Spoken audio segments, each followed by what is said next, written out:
Assalamualaikum warahmatullahi wabarakatuh.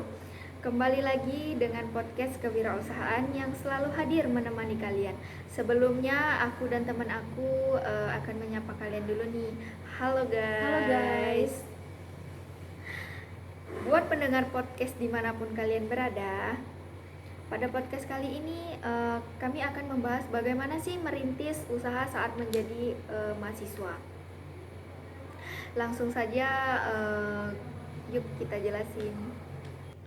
Melalui pengamatan langsung dan analisis mendalam, kami telah menggali pemahaman yang lebih dalam tentang apa yang dibutuhkan untuk menjadi wirausahaan sukses dalam dunia yang penuh dengan kreativitas dan persaingan ini. Salah satu temuan utama dari observasi kami adalah pentingnya kreativitas dan inovasi dalam membedakan diri di pasar fashion yang padat. Para pengusaha sukses tidak hanya mengikuti tren, tetapi juga menciptakan tren baru melalui desain yang unik dan konsep yang segar. Untuk mendapatkan perspektif yang lebih mendalam, saya berbicara dengan hasil observasi, yaitu dengan Kak Nola, mahasiswa dari Fakultas Ilmu Sosial, pendiri dan pemilik label fashion yang sukses. Apa yang menjadi kunci kesuksesan dalam memulai dan mengelola usaha fashion? Salah satu hal yang ditemukan Kak Nola sebagai seorang wirausaha di bidang fashion adalah pentingnya memiliki pemahaman yang kuat tentang pasar dan konsumen. Dia seorang penjual baju, pakaian, celana, dan berbagai macam fashion. Dia selalu berusaha untuk mendengarkan kebutuhan dan keinginan pelanggannya, dan terus beradaptasi dengan perubahan tren dan preferensi pasar. Baiklah, jadi kesimpulan dari hasil observasi kami adalah bahwa kewirausahaan dalam industri fashion tidak hanya tentang bakat kreatif, tetapi juga tentang keuletan pengetahuan pasar dan kemampuan untuk beradaptasi dengan cepat terhadap perubahan. Dari hasil observasi dengan penjual kosmetik hingga pengamatan langsung di toko-toko kosmetik, kami dapat menggali informasi tentang kesuksesan dan strategi inovatif dalam industri yang terus berkembang hingga saat ini. Salah satu temuan utama dari observasi kami adalah bahwa keberhasilan dalam bisnis kosmetik tidak hanya bergantung pada kualitas produk, tetapi juga pada pengemasan, branding, dan pengalaman pelanggan secara keseluruhan. Para pengusaha sukses dalam industri ini memahami pentingnya membangun merek yang menarik dan memperhatikan setiap detail produk mereka. Untuk mendapatkan wawasan yang lebih mendalam, saya berbicara dengan Kak Zahra sebagai penjual kosmetik yang akan menggali informasi tentang bisnis kosmetiknya. Dari hasil observasi oleh Kak Zahra, seorang penjual kosmetik, pertama-tama penting untuk memiliki visi yang jelas tentang apa yang ingin dicapai dengan penjualan kosmetik tersebut.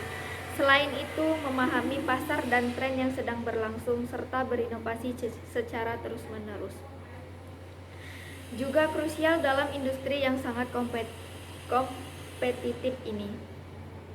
Jadi, hasil dari kesimpulan observasi kami adalah bahwa kewirausahaan dalam industri kosmetik membutuhkan kombinasi antara kreativitas, keberanian untuk mengambil risiko apabila ketika dijual di dalam Shopee atau media sosial, dan dedikasi yang kuat untuk membangun penjualan kosmetik yang berkelanjutan.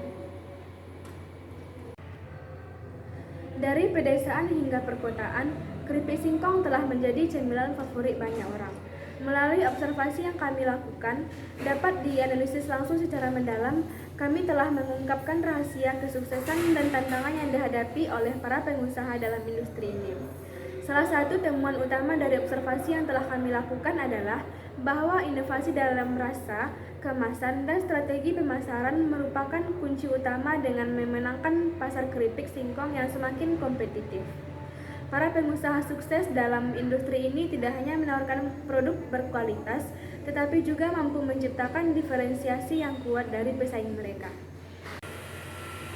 Untuk mendapatkan wawasan yang lebih mendalam, saya berbicara dengan saya sendiri, yaitu dengan Ibu Suparti, pemilik pengusaha keripik singkong.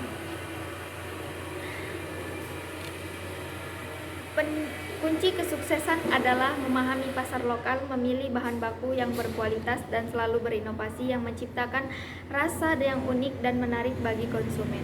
Salah satu yaitu membangun hubungan baik dengan petani lokal juga sangat penting untuk menjaga pasokan bahan baku yang stabil. Contohnya seperti singkong. Penjualan keripik singkong ini dapat dijual melalui penjualan online seperti di Shopee atau media-media sosial lainnya. Jadi, kesimpulan yang dapat saya ambil dari hasil observasi adalah bahwa kewirausahaan dalam industri keripik singkong membutuhkan kombinasi antara kreativitas, ketekunan, dan pemahaman yang mendalam tentang pasar lokal, yaitu salah satunya mempertahankan rasa dari keripik singkong tersebut. Jadi teman-teman, begitulah hasil dari observasi tentang industri kami. Jadi teman-teman, begitulah kehidupan berwirausaha. Dengan melakukan wirausaha ini, kita dapat pengalaman terkait tentang gimana cara menciptakan kepuasan pembeli, menentukan target pasar yang baik. Jadi, buat teman-teman jangan pernah takut memulai berwirausaha. Marilah kita berkembang dalam dunia usaha. Semoga podcast kali ini dapat bermanfaat dan menginspirasi bagi teman-teman semua.